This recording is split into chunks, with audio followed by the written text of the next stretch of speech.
घर में विराजमान गोपाल जी को रात्रि विश्राम किस प्रकार कराना चाहिए।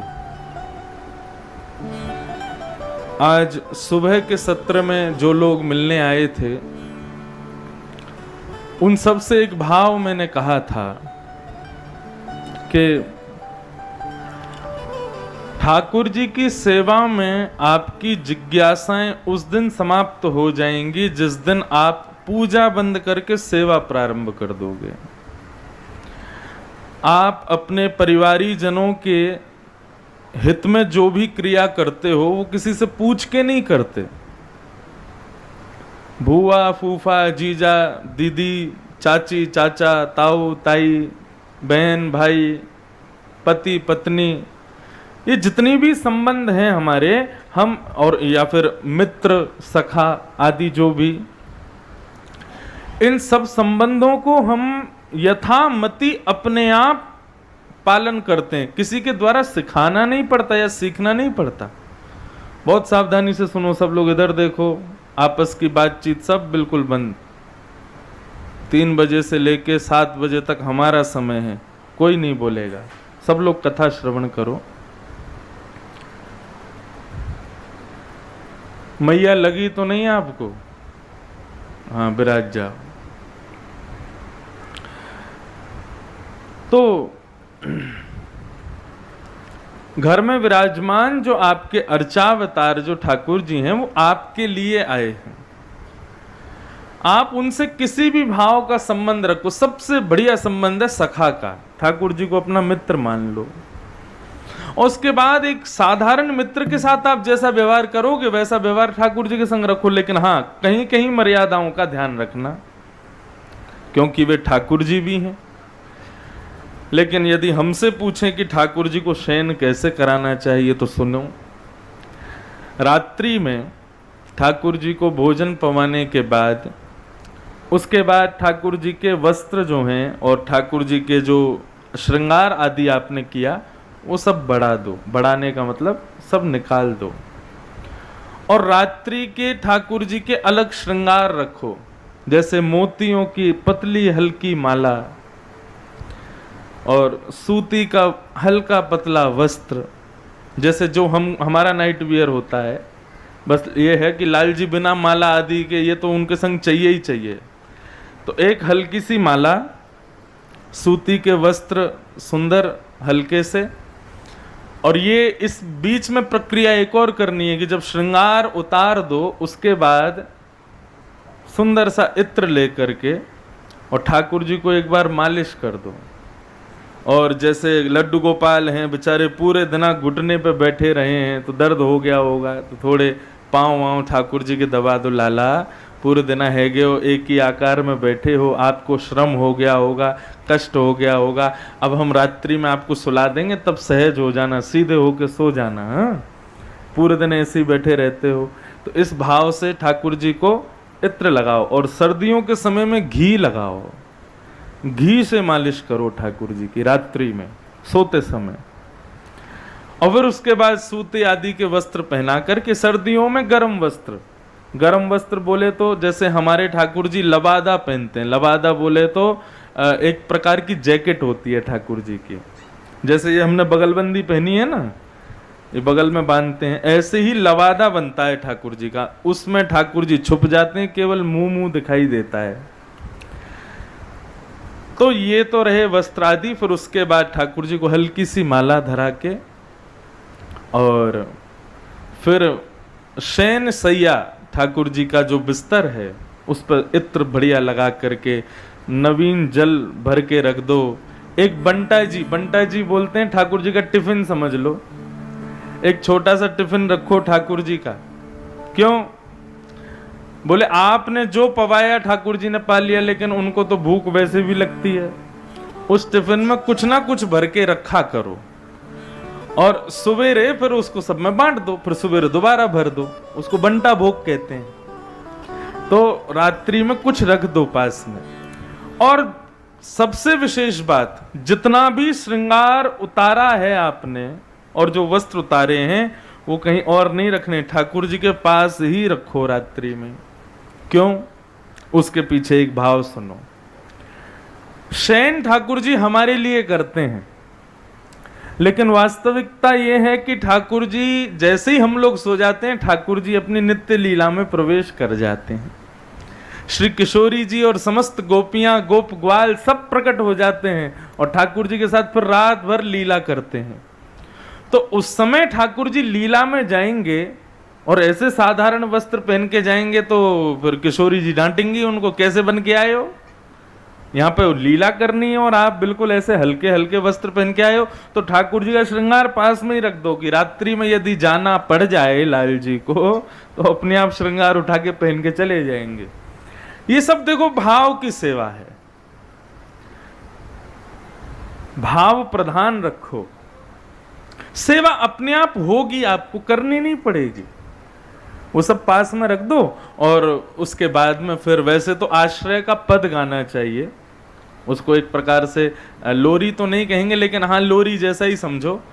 आसावरी, वो कौन सा राग है, बिहाग, बिहाग राग में जिनको संगीत थोड़ा बहुत आता हो वो रात्रि में ठाकुर जी को पद सुनाओ। कैसे पद सुनाओ, YouTube में से इतना पार्ट निकाल लेना, अपने फोन में रख लेना, हम गा देते हैं। नैनों में नींद भर आई लालन जू के, नैनों में नींद भर आई,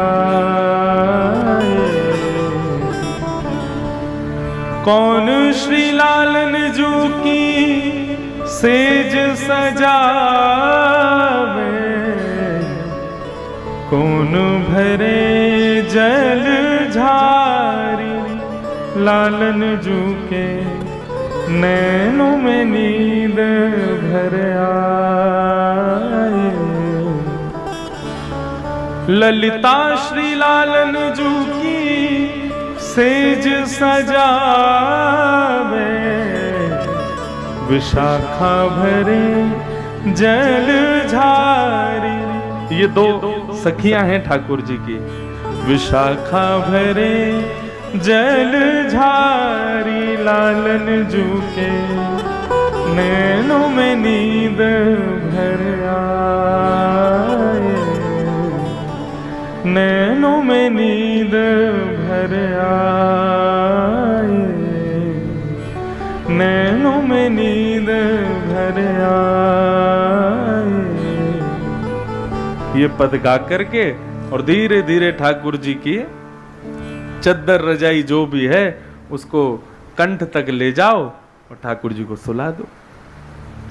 ठाकुर जी तो सुख में सोएंगे भी, आप भी सो जाओगे। फिर ये शयन का भाव है। और एक और काम हो सके तो करना चाहिए, ठाकुर जी के वस्त्र आदि बदलने के बाद फिर दूध भोग लगाओ और दूध भोग लगाने के बाद हल्की धीरे धीरे घंटी बजाओ और एक दिए से बहुत धीरे धीरे आरती करो, लाइट थोड़ी कम कर दो। हम जहाँ रुके हैं आज वहाँ के लोगों को आमंत्रण देते हैं, रात्रि में आना, अपने लाल जी का शयन दिखाएंगे कैसे करते हैं। सब नहीं आना, जिनके यहाँ रुके हैं वो लोग आ जाना ऊपर। हाँ, अगली बार कथा हो तो फिर अपने जिन जिन लोगों को ये दर्शन की अभिलाषा है अपने घर व्यवस्था करना हमें रोकने की तो फिर ये सुख मिलेगा। पहले हमारी व्यवस्था अग्रसन भवन में ही थी, लेकिन लाल जी को घर पर रुकना था। हैं? सो ही सुहागन प्रिय जाही रीझें, लाल जी जिससे रीझ जाते हैं उसके यहाँ अपने आप पहुंच जाते हैं। फिर क्या प्रश्न है?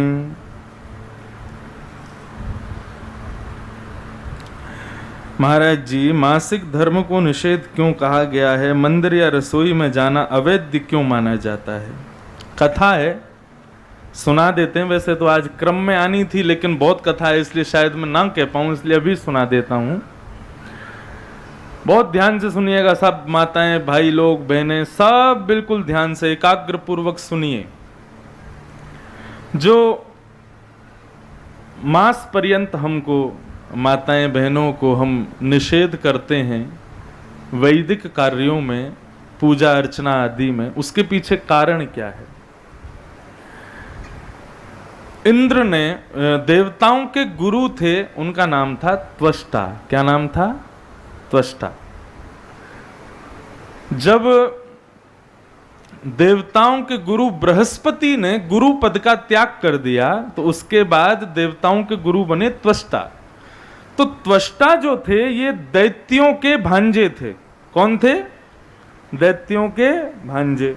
अच्छा, दैत्य और देवता और दानव ये तीनों कोई अलग थोड़ी है, एक ही खानदान के हैं, सब भाई हैं आपस में।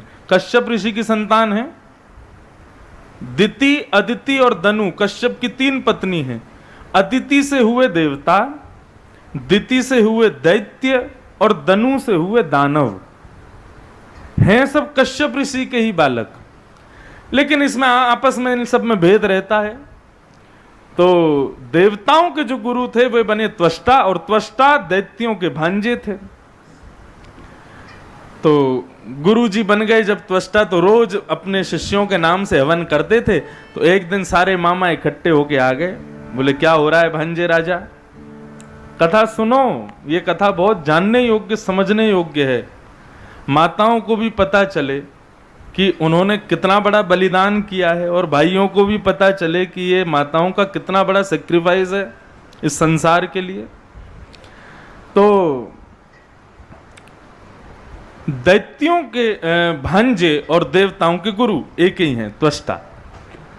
तो त्वष्टा एक दिन यज्ञ कर रहे थे, तो यज्ञ करते करते इतने में ही दानव आ गए, दैत्य आ गए, और आकर के बोले भांजे क्या हो रहा है? बोले कुछ नहीं पिताजी, अपने शिष्यों का बल बढ़ा रहा हूं। बोले अपने शिष्यों का बढ़ा रहे हो, हम भी तो तुम्हारे मामा हैं, हम पर भी थोड़ी दया किया करो तानपुरा, हम पर भी थोड़ा ध्यान दिया करो। तो मातृ प्रलोभन में आकर के मामाओं के इस करुण भाव को जानकर के त्वष्टा ने वो किया जो नहीं करना चाहिए था। वे देवताओं के लिए भी यजन करते थे और समय मिलने पर दैत्यों के लिए भी यजन करते थे। गुरुद्रोह तो सुना था, लेकिन यहां पर शिष्यद्रोह हो रहा था। तो एक दिन इंद्र दर्शन करने के लिए आए अपने गुरुजी का। त्वष्टा के दर्शन करने के लिए जैसे ही पहुंचे, और उस समय त्वष्टा कर रहे थे दैत्यों के नाम का हवन। जैसे ही इंद्र पहुंचे और अपने गुरुदेव को दैत्यों के लिए हवन करते हुए देखा, तो इंद्र को क्रोध आया। बोले हम तो सोचते थे ये दैत्यों के भांजे हैं, लेकिन हमारे गुरु हैं तो हमसे छल नहीं करेंगे, लेकिन इन्होंने छल किया। और इंद्र ने निकाली अपनी तलवार और त्वष्टा का सर धड़ से अलग कर दिया, अपने गुरु को ही मार दिया इंद्र ने, जिसके कारण इंद्र को ब्रह्म हत्या लग गई। और इंद्र के लिए स्वर्ग के दरवाजे बंद हो गए। ब्रह्म हत्यारों को स्वर्ग में आना निषेध है, चाहे वो इंद्र ही क्यों ना हो। ब्राह्मण हत्या जब इंद्र को लग गई तो सब देवताओं ने विचार किया कि भाई हम लोग राजा विहीन हो गए तो दैत्य चढ़ाई कर देंगे स्वर्ग पर, कैसे इंद्र को पुनः राज्य गद्दी पर बिठाया जाए। तो विचार मंत्रणा करके, खोजबीन करके जब ये बात सामने आई कि यदि कोई 4 लोग इंद्र के ब्रह्म हत्या को अपने ऊपर ले लेंगे तो इंद्र ब्रह्म हत्या से मुक्त हो जाएगा और उसको स्वर्ग की राजगद्दी मिल जाएगी। ब्रह्म हत्या का मतलब क्या होता है? ब्रह्म हत्या का मतलब पापों में भी महापाप। 5 या 6 प्रकार के महापाप हैं। मैं श्लोक खोज के एक कल की कथा में बताऊंगा कौन कौन से महापाप हैं। उनमें एक महापाप ब्रह्म हत्या है, ब्राह्मण हत्या। ब्राह्मण हत्यारा कोई भी क्यों ना हो, उसको कभी स्वर्ग स्वीकार नहीं करेगा, उसको कभी ठाकुर जी स्वीकार नहीं करते। लेकिन इंद्र को कैसे अब स्वर्ग नहीं जाएगा, तो फिर स्वर्ग का राजा है इंद्र। तो सबने विचार किया कि यदि कोई 4 लोग अपने ऊपर ब्रह्म हत्या ले लें इंद्र की, तो इंद्र ब्रह्म हत्या से मुक्त हो जाएगा। और इंद्र ने भी कह दिया जो भी लोग मेरी ब्रह्म हत्या को अपने ऊपर लेंगे मैं उनको वरदान भी दूंगा। तो सबसे पहले ब्रह्म हत्या को स्वीकार करने के लिए आगे बढ़ा जल, पानी। तो पानी में जो ब्रह्म हत्या का दोष है वो है पानी में स्वतः प्रकट होने वाला झाग, फैन समुद्र में आता है, उसको ब्रह्म हत्या का दोष माना जाता है। उसका स्पर्श करके आपको फिर स्नान करना चाहिए। लेकिन जब वो समुद्र के अंदर होता है और तीर्थ का कोई समुद्र होता है तो वहां स्नान में दोष नहीं होता, क्योंकि तीर्थ में है। लेकिन पानी में उठने वाला जो झाग है उसको ब्रह्महत्या का दोष माना गया है। और इंद्र ने पानी को ये वरदान दिया कि हे जल, तुमने मेरा ब्रह्महत्या स्वीकार किया, मैं तुमको वरदान देता हूं कि तुम कभी भी किसी के रूप को बिगाड़ोगे नहीं। जिस वस्तु में तुमको मिलाया जाएगा उस वस्तु का रस और सुंदर हो जाएगा। इसलिए बिना जल के कोई भी, अधिकतर 90-99% कोई भी वस्तु निर्मित नहीं हो सकती। जल का आवश्यक हर वस्तु में है। तो पहली ब्रह्महत्या ली जल ने। दूसरी ब्रह्महत्या अपने ऊपर धारण की पृथ्वी ने। तो पृथ्वी में जहां कहीं भी लाल मिट्टी दिखाई देती है वो ब्रह्महत्या का दोष है। और पृथ्वी को वरदान दिया इंद्र ने कि कोई तुम में कितना भी गड्ढा करे लेकिन एक दिन तुम अपने आप भर जाया करोगे, तुम में कभी गड्ढा रह नहीं पाएगा। ये पृथ्वी को वरदान दिया। तीसरा ब्रह्महत्या को अपने ऊपर धारण किया वृक्षों ने। तो कई वृक्षों के पत्तों को तोड़ने पर उनसे निकलने वाला श्वेत रंग का जो उनका लिक्विड पदार्थ होता है वो ब्रह्महत्या का दोष माना जाता है। और वृक्ष को इंद्र ने वरदान दिया कि कोई तुमको कहीं से भी काट दे लेकिन तुम पुनः उदित हो जाया करोगे। इस प्रकार 3 लोगों ने ब्रह्महत्या को लिया और चौथी ब्रह्महत्या को अपने ऊपर लेने के लिए आगे आई मातृशक्ति नारी। नारी ने कहा हम ब्रह्महत्या को स्वीकार करती हैं तुम्हारे को। तब इंद्र ने कहा कि हे माताएं, आप लोगों ने मेरी ब्रह्महत्या को स्वीकार किया,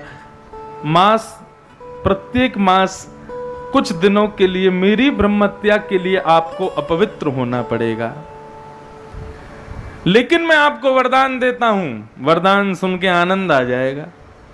लेकिन मैं आपको वरदान करता हूं कि पुरुष को आप अपने वश में कर पाओगी, ये शक्ति आपके पास होगी। पुरुषों को अपने वश में करने की शक्ति मैं आपको प्रदान करता हूं। ये इंद्र का वरदान है माताओं को। तो इसलिए मासिक धर्म जो माताओं को होता है वो इसीलिए है कि इंद्र का जो ब्रह्महत्या का दोष है भागवत अनुसार वो माताओं ने स्वीकार किया। इसी कारण वे मास के कुछ दिन ठाकुर जी का स्पर्श आदि नहीं करती, क्योंकि ब्रह्महत्या का जो स्वरूप है वो महापाप माना जाता है। उसमें उनका दोष नहीं है, लेकिन उतने दिन वे अपवित्र हैं।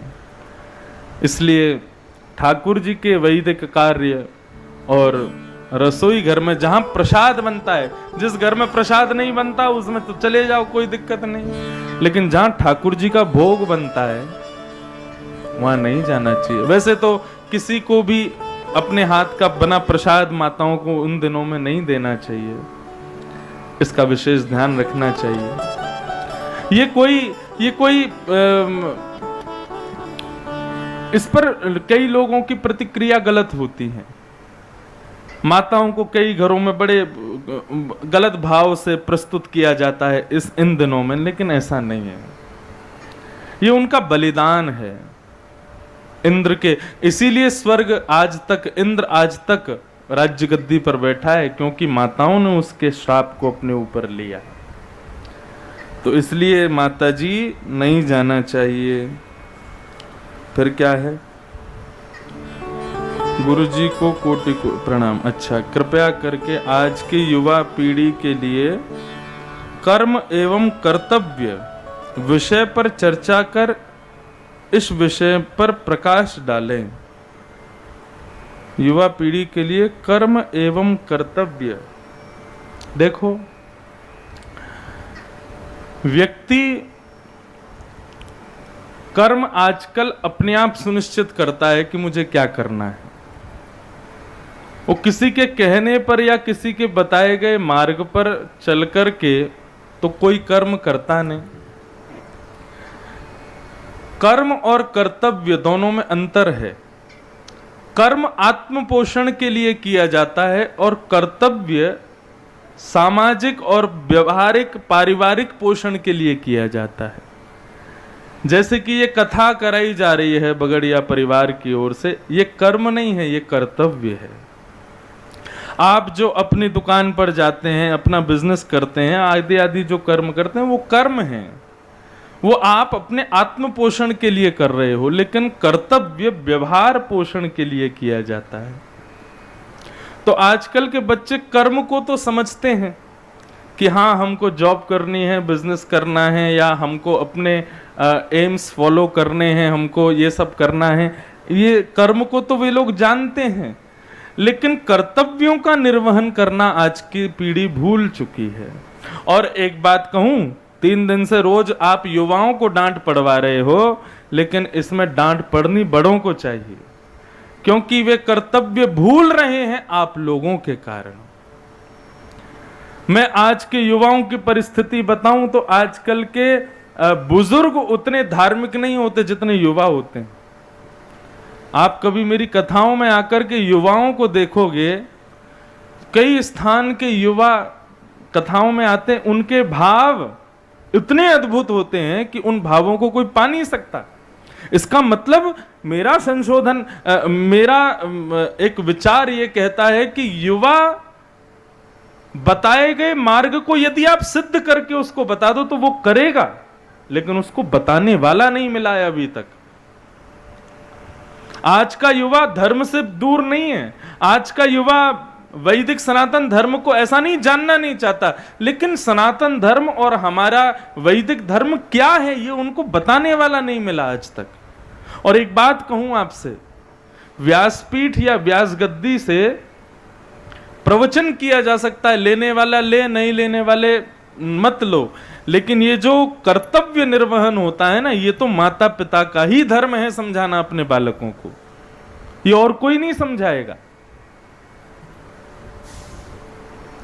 घर के माता पिताओं को शास्त्र आज्ञा करते हैं, माता शत्रु पिता बैरी ये न वालो न पाठितः।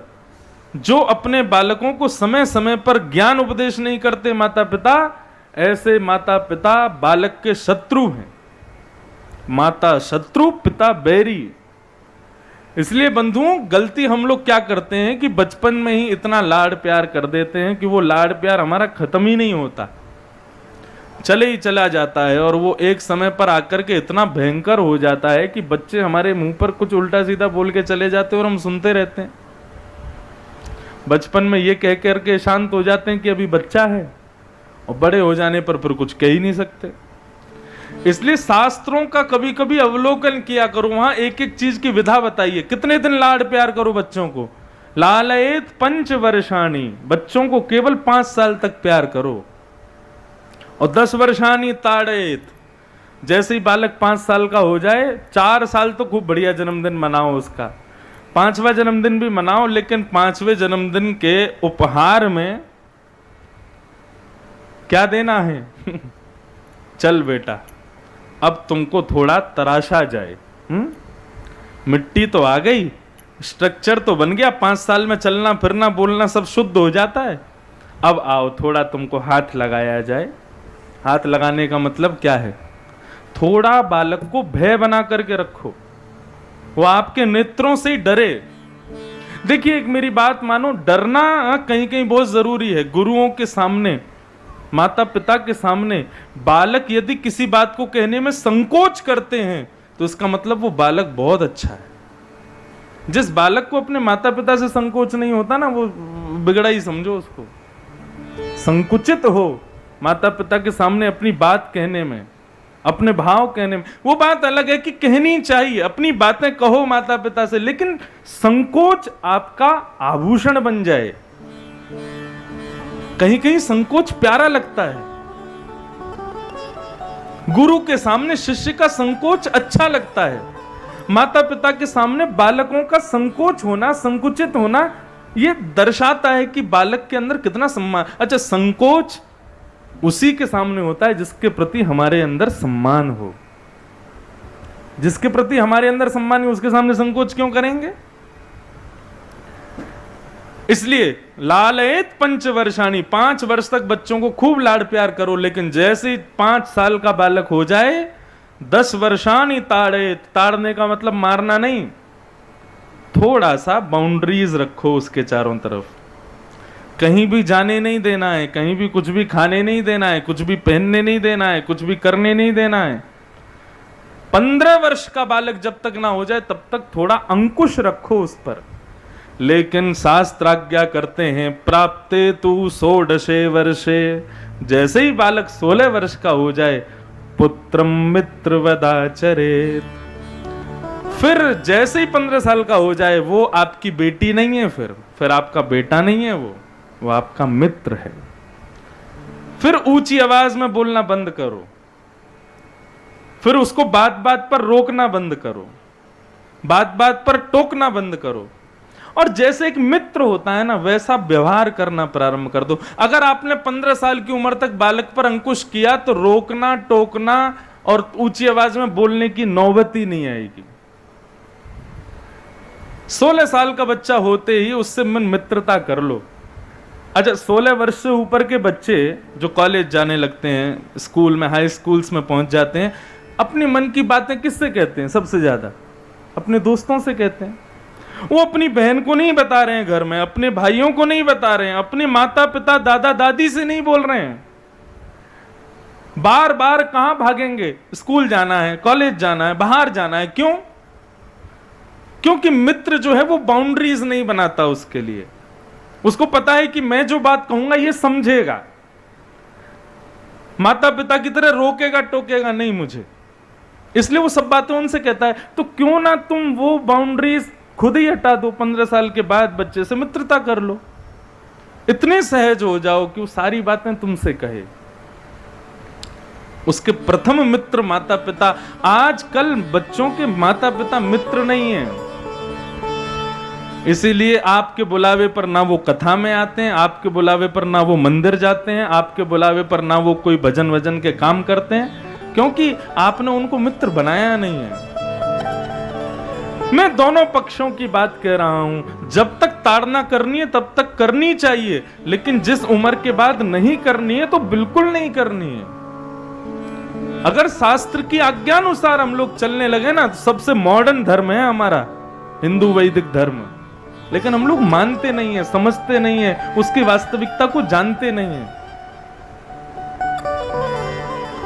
मॉडर्न किसे कहते हैं? हमारे जमाने में, हमारी भाषा में मॉडर्न का मतलब हो गया, अभी की परिभाषा बोलूं मॉडर्न की तो यह है, जो बड़े बुजुर्ग करते हैं वो तुम ना करो, वही मॉडर्न है।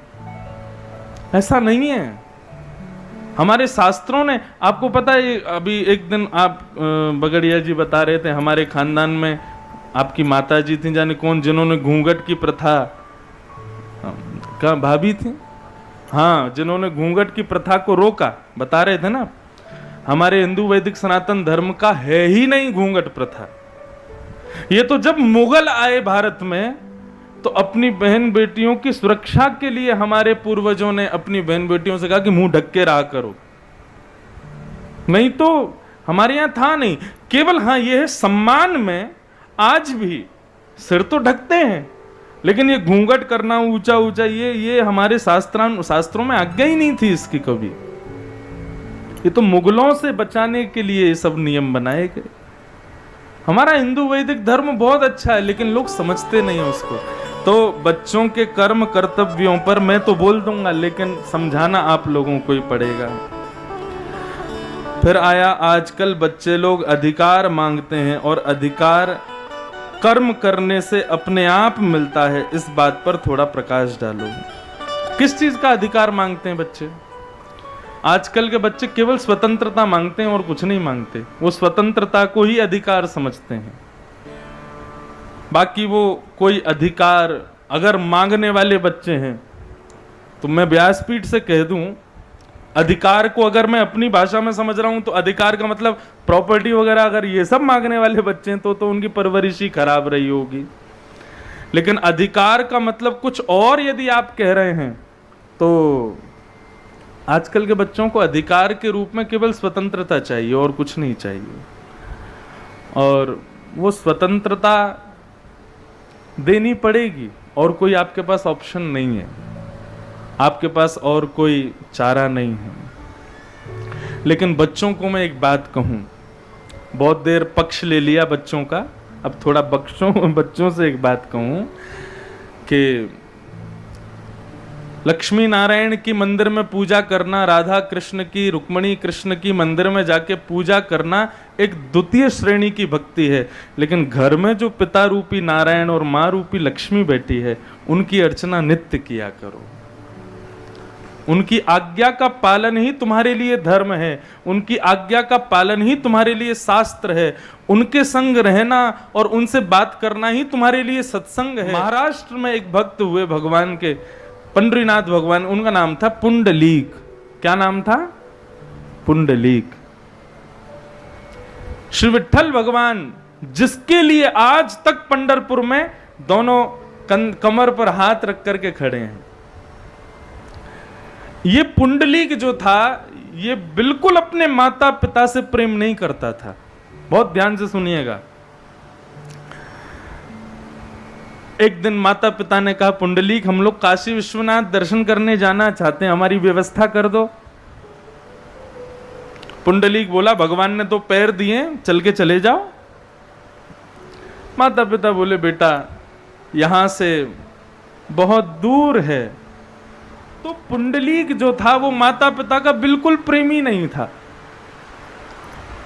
एक दिन उसके माता पिता ने कहा कि हमको काशी जाना है, तो पुंडलीक ने कह दिया कि पैर दिए भगवान ने, चल के चले जाओ, मैं कोई व्यवस्था नहीं कराऊंगा। माता पिता बेचारे सीधे पैदल पैदल जाने लगे।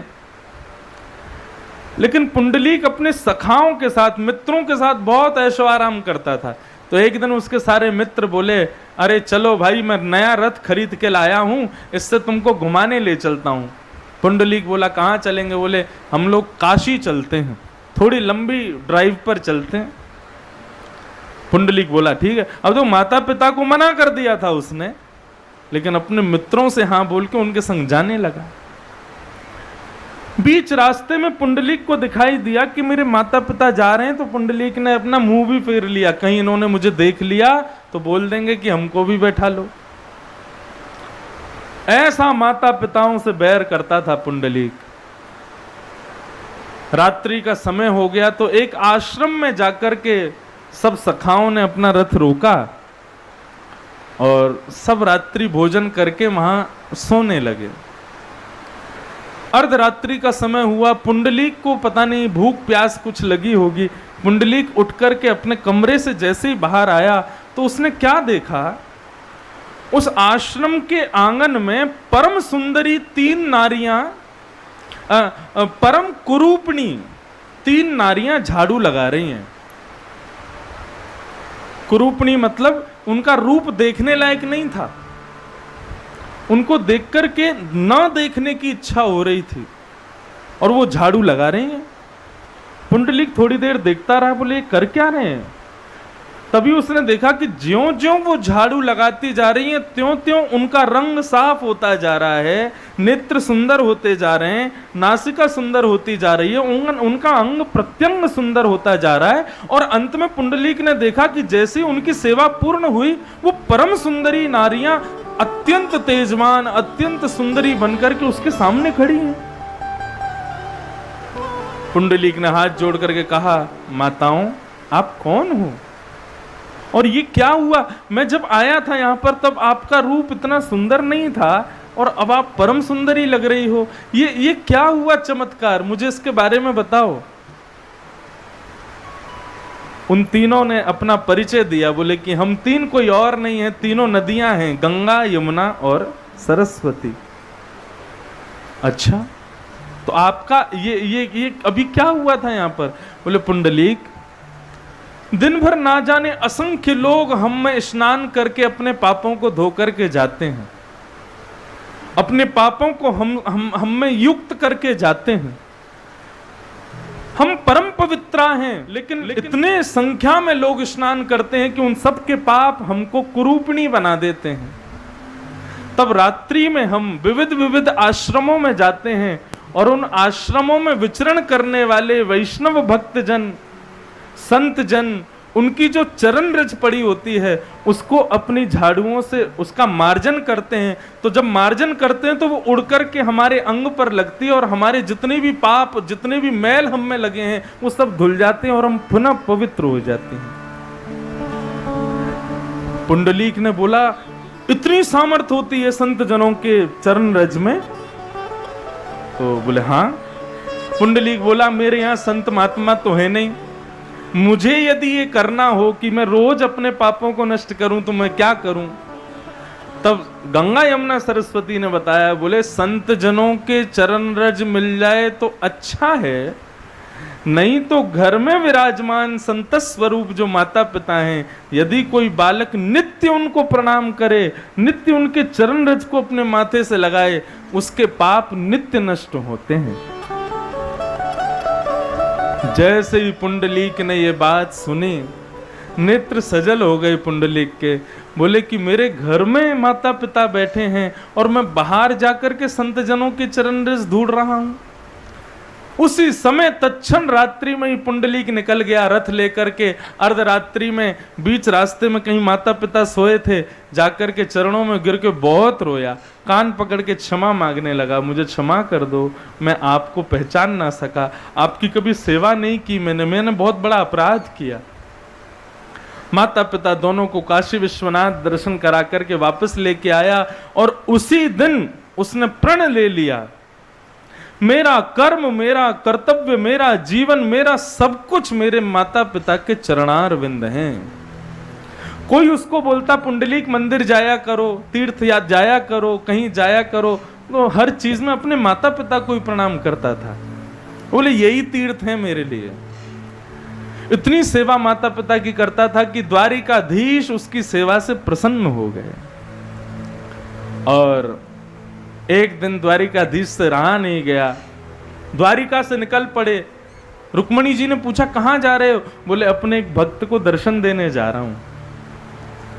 और पुंडलीक के यहां पंढरपुर में पुंडलीक सेवा कर रहा था अपने माता पिता की, तभी सुंदर चंदन की सुगंधी आने लगी, तभी दिव्य तेज एक प्रकाश मानो जैसे गेट पे से अंदर भीतर आने लगा। नूपुरों की ध्वनि, ठाकुर जी के आभूषणों की मचलन की ध्वनि पुंडलीक के कानों में जाने लगी। पुंडलीक बोला, ये सुगंधी कहां से आ रही है? ये नूपुरों की आवाज, ये इतना प्रकाश कौन दे रहा है? द्वार पर खड़े हुए ठाकुर जी और ठाकुर जी के संग में खड़ी लक्ष्मी बोली, पुंडलीक अरे तुम सौभाग्यशाली हो, देखो तुम्हारे द्वार पर साक्षात द्वारिकाधीश आकर के खड़े हुए हैं, आ जाओ प्रणाम करो। पुंडलीक बोला, कौन द्वारिकाधीश? बोले अरे नारायण, नारायण के अवतार कृष्ण, वो तुम्हारे आए हैं। क्यों आए हैं? बोले तुम्हारी माता पिता के चरणों में जो भक्ति है उससे प्रसन्न होके आए हैं।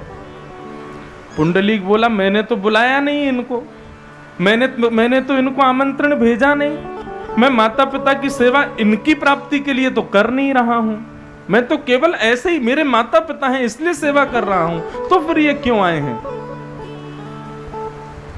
भगवान को तो कुछ नहीं, लेकिन लक्ष्मी जी को गुस्सा आ गया। बोले कि 45 मिनट से खड़े हैं और ये बाहर ही नहीं आ रहा है। ठाकुर जी को बोले चलो यहां से, ये तो आदर सम्मान भी नहीं कर रहा आपका, ऐसे भक्त से क्यों मिलना? ठाकुर जी बोले तुमको जाना है तो जाओ, मैं तो अब पुंडलीक के दर्शन करके ही जाऊंगा। ऐसे माता पिता के चरण कमलों में प्रेम करने वाले पुंडलीक को बिना देखे मैं यहां से नहीं जाऊंगा। लक्ष्मी जी ने कहा, देखो ये तो खड़े हैं हट करके, तुम जब तक नहीं मिलोगे तब तक यहीं खड़े रहेंगे।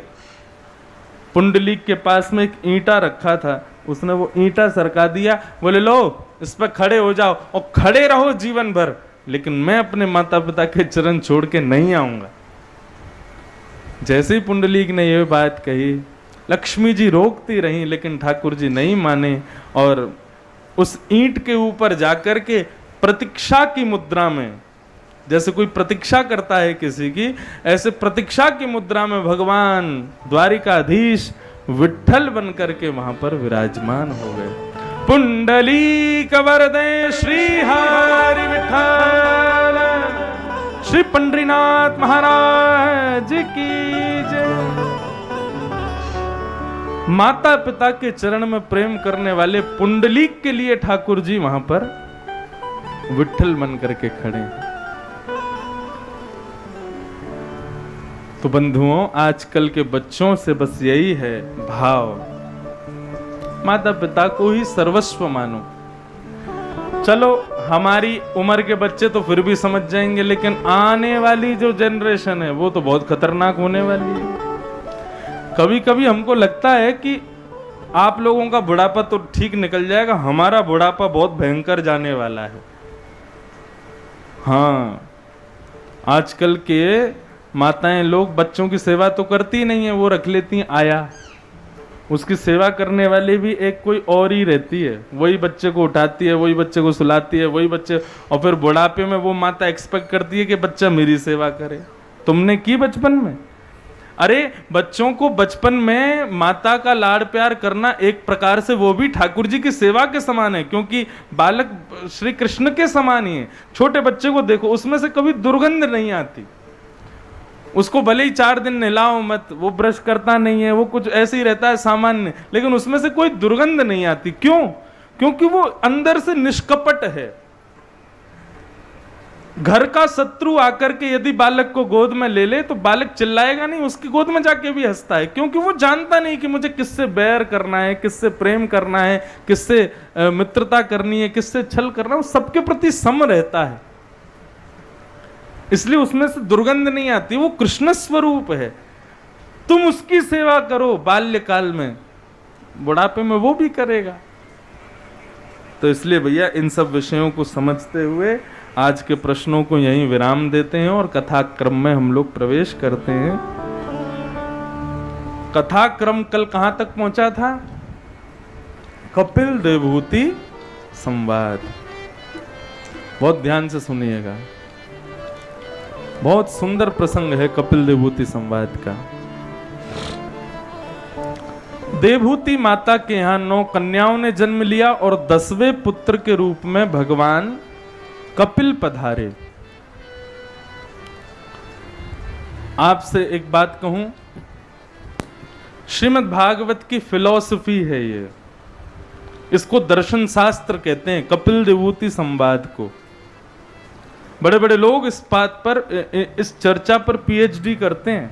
हमारे पूज्य पिताजी महाराज ने एमए किया है इसी विषय पर।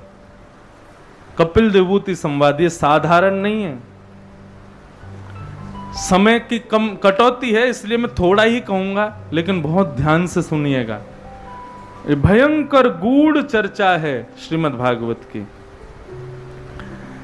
देवहूति माता को पता है कि मेरे पुत्र कोई और नहीं है, साक्षात भगवान है। एक दिन समय जान करके उन्होंने वृक्ष के नीचे आसन बिछा के अपने पुत्र को बैठा दिया और उनका तिलक करके, माला पहना के, आरती करके, प्रणाम करके देवहूति माता ने कहा, मैं जानती हूं कि आप ईश्वर हो, लेकिन मेरे पुत्र बन के आए हो, यह मेरा सौभाग्य है। मैं आपसे कुछ प्रश्न करना चाहती हूं अपने जीवन से संबंधित, कृपा करके आप उत्तर दीजिएगा। भगवान बोली, जो आज्ञा मां विराजो। और सामने बैठी हैं देवहूति माता और भगवान कपिल उनके प्रश्नों का उत्तर दे रहे हैं। माता देवहूति ने पहला प्रश्न क्या पूछा, ध्यान से सुनना। निर्वेणा नितरां भूमन् असद इंद्रियतर्षणा येन संभाव्यमानेन प्रपन्नान्धं तम प्रभो। देवहूति माता का पहला प्रश्न क्या है? हे नाथ, निर्वीणा नितराम भूमन असद इंद्रिय तर्षणात्, मैं अपनी असद इंद्रियों की इच्छाएं पूरी करते करते करते करते हार चुकी हूं, लेकिन मेरी इच्छाएं पूर्णता पर नहीं पहुंच पा रही हैं। नाथ, कृपा करके मुझे यह बताइए, ऐसा क्या करूं कि मेरी इच्छाएं पूर्ण हो जाएं और फिर कभी दोबारा ना उठें। प्रश्न समझ में आया? नहीं आया? ध्यान से सुनो। अच्छा ये बताओ, हमारे शरीर में इंद्रियां कितनी होती हैं? कितनी इंद्रियां होती हैं?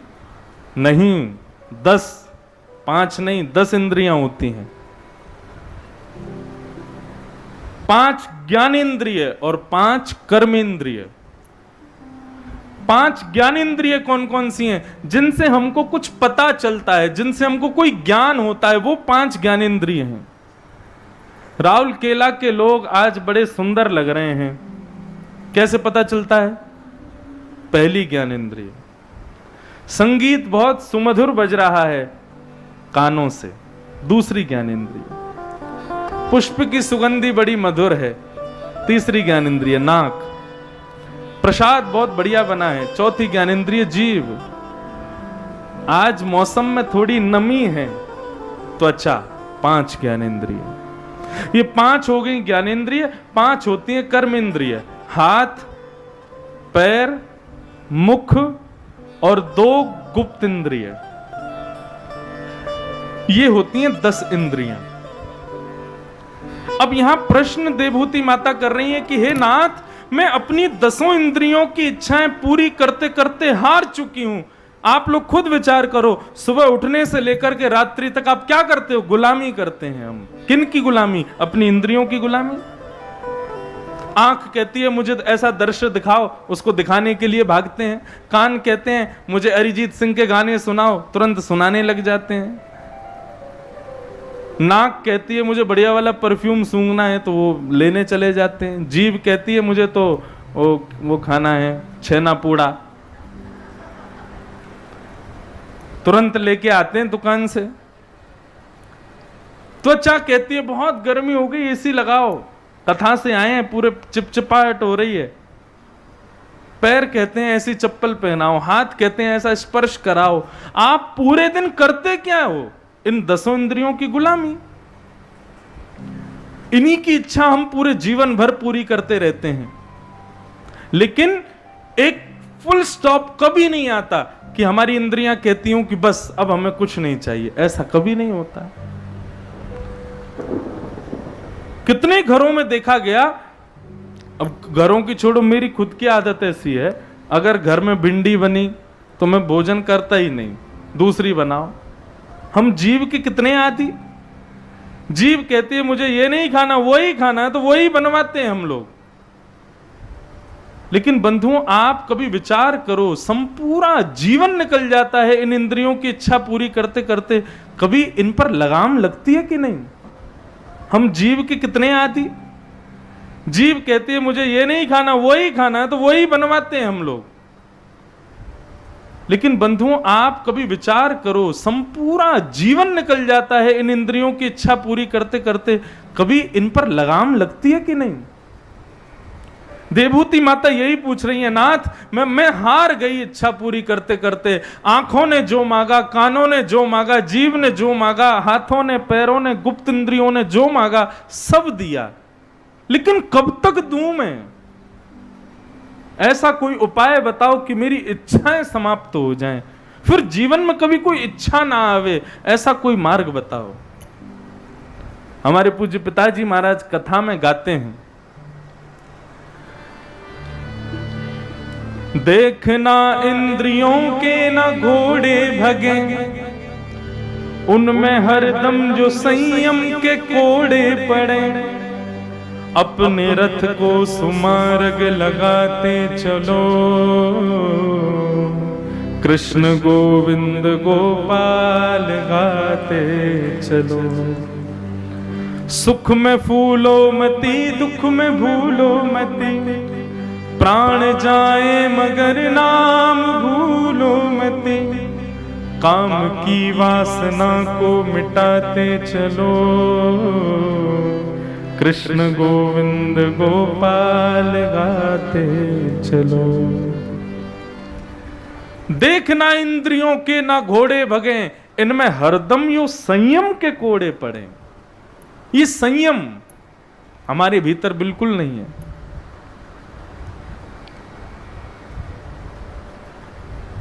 संयम जीवन में कैसे आएगा, आगे अष्टांग योग के बारे में यहां बताया जाएगा, उसमें मैं बताऊंगा। लेकिन अभी प्रश्न पर चलें। मेरी इंद्रियों की इच्छाएं पूरी नहीं हो रही, कैसे पूर्ण करूं इनको, मुझे बताओ। भगवान प्रति उत्तर देते हुए कहते हैं, मां चेतः खल्वस्य बंधाय मुक्ते चात्मनो मतिं गुणेषु सक्तं बंधाय रतं वा पुंसि मुक्ते। चेतः खल्वस्य बंधाय। मां आपको मैं एक निवेदन करके बात कहूं। मां बोली, बोलो। आप इंद्रियों को दोष मत दो। आंख, नाक, कान आदि ये सब इंद्रियों की कोई गलती नहीं है। इनको तो मैंने ही बनाया। आंखों को मैंने बनाया, नाक आदि सब मैंने बनाई है। अगर विचार करो, आंख नहीं होती तो मेरा दर्शन कभी होता? कान नहीं होते तो मेरी कथा कभी सुन पाती? पैर नहीं होते तो मेरी प्रदक्षिणा कैसे करती?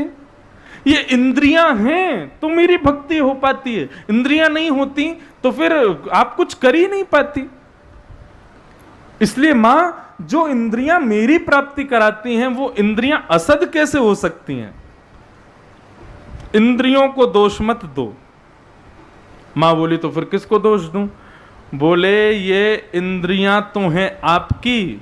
एक प्रकार से ये ऐसा समझो, भगवान कह रहे हैं ये 10 इंद्रियां हमारी 10 पत्नियां हैं। ये 10 इंद्रियां हमारी 10 पत्नियां हैं। पत्नी कौन? जो अपनी इच्छा पूरी करवावे पति से। और पति कौन? जो अपनी इच्छा पूरी करवावे पत्नी से। तो ये 10 हमारी पति पत्नियां हैं। ये अपनी इच्छाएं पूरी करवाते रहते हैं, लेकिन इनका ब्याह तो हमारे साथ हुआ, लेकिन ये प्रेम किसी और से करती हैं। मां बोली, मैं समझी नहीं। बोले, मां देखो, आंख, नाक, कान, जीभ, हाथ, पैर, त्वचा आदि ये समस्त इंद्रियां हैं तो आपकी, लेकिन ये कहना किसका मानती हैं? मन का, चित्त का। बंधन का कारण इंद्रियां नहीं है मां, बंधन का कारण आपका मन है, आपका चित्त है। हाथ थोड़ी कभी कहते हैं कि मुझे ऐसा स्पर्श कराओ, मन कहता है। आंख थोड़ी कहती है कि मुझे ऐसा दृश्य दिखाओ, मन कहता है। पैर थोड़ी कहते हैं कि मुझे ऐसी चप्पल पहनाओ, मन कहता है। अगर पैर कहते कि हमको ऐसी ब्रांड वाली चप्पल ही पहननी है, तो कितने लोग तो वो कौन सी चप्पल होती है, ब्लू वाली हवाई चप्पल, कई लोग तो उसमें भी प्रसन्न रहते हैं, और कई लोग तो चप्पल पहनते भी नहीं है। पैर इच्छा नहीं, मन सबके अलग अलग हैं और सबके मन की इच्छाएं अलग अलग हैं। इसलिए मैया, बंधन के कारण इंद्रियां नहीं है, बंधन का कारण मन है। आप इंद्रियों को दोष मत दो। मां बोली, मैं आपकी बात समझ गई, मन बंधन का कारण है। तो अब ये बताओ, मन कैसे सुधरेगा? बोले, मां यदि मन को सुधारना है तो मन के एनवायरमेंट को सुधारो। एनवायरमेंट को सुधारने का मतलब मन जिन जिन वस्तुओं का संग करता है उन संगों को सुधारो, और दूसरा मन पर थोड़ा संयम करो। संग सुधरने से सब सुधर जाएगा। मन का संग सुधारो। मन का संग किससे करवाना है? बोले कि ये 5 गुण जिस व्यक्ति में हो, ऐसे व्यक्तियों का संग करना प्रारंभ कर दो, मन अपने आप सुधर जाएगा। और ये 5 गुण कौन कौन से हैं, बहुत ध्यान से सुनना। तितिक्षव कारुणिका सुहृद सर्वदेहिना अजात शत्रवः शांता साधव साधु भूषणा। ये 5 गुण जिसमें हो मां, आप उसका संग करना शुरू कर दो, मन सुधर जाएगा। 5 गुण कौन कौन से हैं? पहला, तितिक्षवः, पेशेंस। जिस व्यक्ति के अंदर पेशेंस हो, जिस व्यक्ति के अंदर धैर्य हो, और धैर्य को एक और भाषा, एक और शब्द दे दूं तो तो सहन शक्ति हो ऐसे व्यक्ति का संग करो।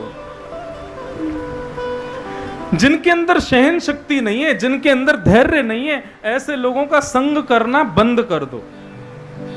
और ऐसा व्यक्ति घर का ही क्यों ना हो, उसके पास कम उठा बैठा करो, नहीं तो उसके संग संग आप भी बिना। और बड़ी जोर की ताली बजी,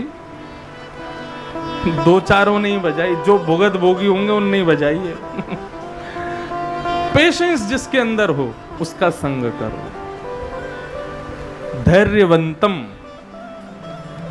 आपके भीतर धैर्य तभी आएगा जब आप धैर्यवान व्यक्ति के साथ करोगे, संग करोगे।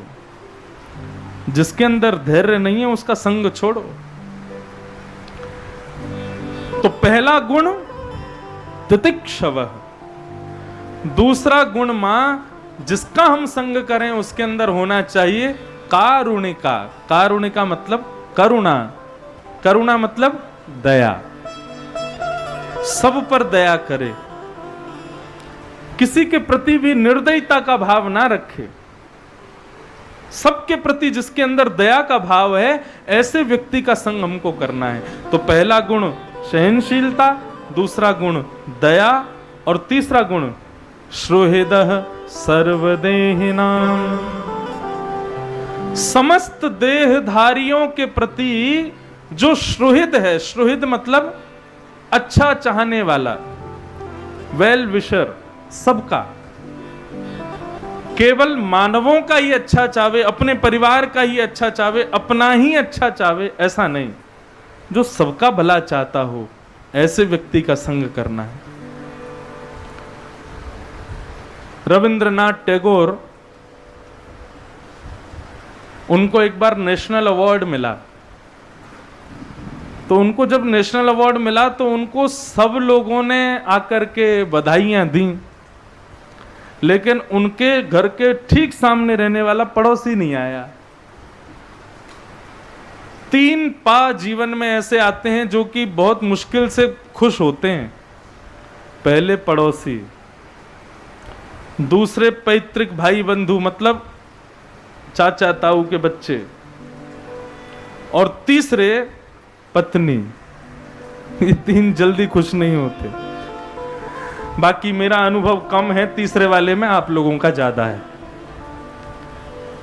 अच्छा, एक और पा जोड़ लो, पति, वो भी पा है, लेकिन पति जल्दी राजी हो जाते हैं, पत्नियां नहीं होती हैं। तो ये 3 पा बहुत जल्दी खुश नहीं होते, पड़ोसी, पैतृक, भाई बंधु और पत्नी। तो रविन्द्रनाथ टैगोर जी का पड़ोसी नहीं आया। वो टेढ़ी नजर से अपनी खिड़की में से दिखता था, भीड़ लगी है रविन्द्रनाथ टैगोर जी के घर के बाहर। वो पूरे दिन ऐसे ही बस नाक मुंह मोड़ता रहता था।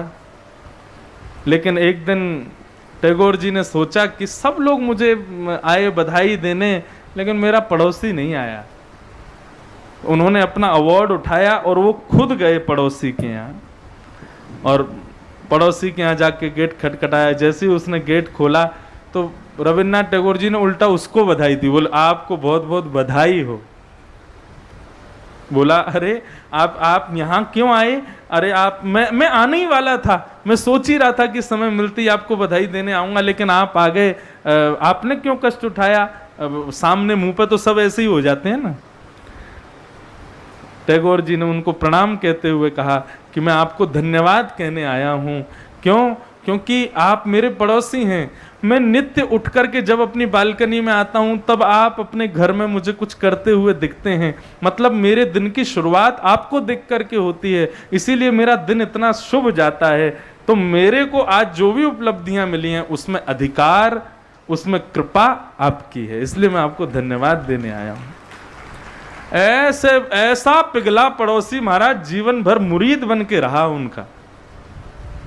तो ये किसके लक्षण हैं? सुहृदः सर्वदेहिनां। हम लोग हमेशा ईगो में रहते, मैं क्यों जाऊं, मैं क्यों बोलूं, मैं क्यों करूं, वो क्यों नहीं करता है, वो आवे, वो बोले, वो करे। अरे झुक जाओ। नमन्ति फलिनो वृक्षा नमन्ति गुणिनो जना, स्कूल में पढ़ा था कि नहीं? शुष्क काष्ठानि मूर्खाश्च न नमन्ति कदाचन। पेड़ पेड़ वही झुकता है जिसमें फल होते हैं, लेकिन शुष्क काष्ठ, सूखा जो लकड़ा होता है वो कभी झुकता नहीं, क्योंकि उस पर फल नहीं होते। और जब आंधी आती है तो झुके हुए वृक्ष खड़े रहते हैं, और जो तने खड़े रहते हैं सीधे सीधे आंधी आते ही गिर जाते हैं टूट के नीचे। इसलिए भैया सदैव झुक के रहो। और खुद को झुकना नहीं आता तो फिर जो झुक करके चलते हैं उनका संग करो, उनके साथ रहो। तो पहला गुण सहनशीलता, दूसरा गुण दया करुणा, तीसरा गुण सबका हितैषी, सबका वेल विशर, ऐसे व्यक्तियों का संग करो। चौथा गुण क्या है? अजात शत्रवः। चौथा गुण है जिसका कोई शत्रु ना हो,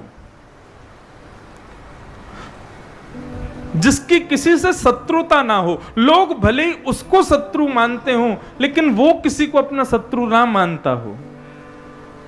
जिसके अंदर किसी के प्रति ये भाव नहीं कि ये बड़ा ये छोटा, ये ऐसा ये वैसा, ऐसी कोई भावना ना हो। अजात शत्रवः, ये 4 गुण हो गए।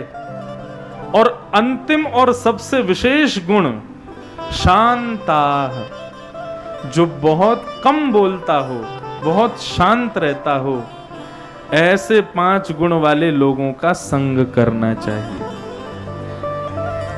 आपने यदि ये 5 गुण वाले लोगों का संग किया, या ये 5 गुण आपने अपने भीतर ले आए, तो आपका मन सुधर जाएगा, और मन सुधरते ही इंद्रियां सुधर जाएंगी। भगवान ने कितनी सहजता से बता दिया। अच्छा, ये 5 गुणों में सबसे कठिन कौन सा है बताओ?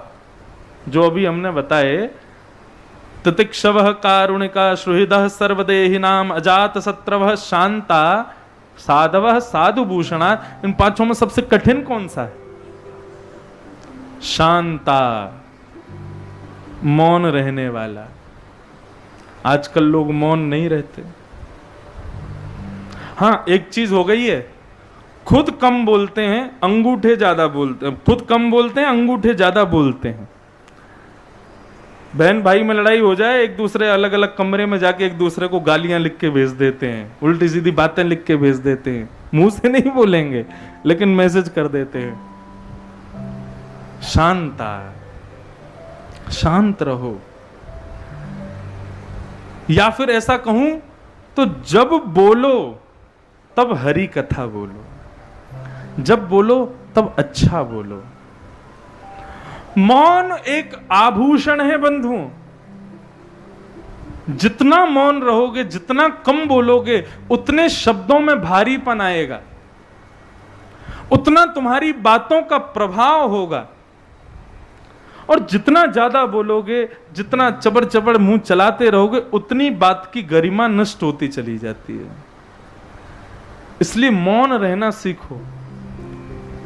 रात्रि में सोते समय तो सब मौन रहते हैं, लेकिन दिन में जागते हुए भी जो मौन रहे, उसके अंदर ही अंदर चिंतन चलता रहे, ऐसा व्यक्ति जब मुंह खोलेगा ना, तो सामने वाले को लगेगा मानो जैसे पुष्प बरसा दिए हो इसने। ज्यादा बोलने वाला व्यक्ति भगवान को प्रिय नहीं। एक बच्चा मुझसे कथा सुन रहा था तो बोला, महाराज जी तो आप तो बिल्कुल प्रिय नहीं होंगे भगवान के, क्यों 4 घंटा नॉन स्टॉप बोलते ही रहते हो। मैंने कहा नहीं भाई, संसारी चर्चा ना करे, बोले तब हरि कथा। तो बंधुओं, इन बातों को जीवन में उतारो। ये 5 गुण या तो अपने भीतर लाओ, या फिर इन 5 गुणों से युक्त व्यक्ति का संग करने लग जाओ। मन अपने आप शांत हो जाएगा। किसी दिन यदि आपकी जो है डोसा खाने की इच्छा हो रही है, लेकिन घर में बनी करेले की सब्जी, क्या करें? तो तुरंत गाड़ी उठा करके जो डोसा खाने चले जाते हैं। ऐसे लोगों की ही इंद्रियां उनको बर्बाद करती हैं। क्या करना है? जीव की इच्छा हो रही है डोसा खाना है, लेकिन आप तो सीधे जाओ रसोई घर में, उठाई रोटी, उसमें करेला लगाया, रोल बनाया, खा गए। इस प्रकार जबरदस्ती अपनी इंद्रियों को हठ पूर्वक उनकी इच्छाओं को पूरा ना करने पर प्रेरित कर दो। एक दिन ऐसा आएगा, इंद्रियों की इच्छाएं समाप्त हो जाएंगी। फिर तुम जो दोगे, जैसा रखोगे, जैसे रखोगे, इंद्रियां वैसे ही रहेंगी। मन की तरंग मार लो, बस हो गया भजन हो मन की तरंग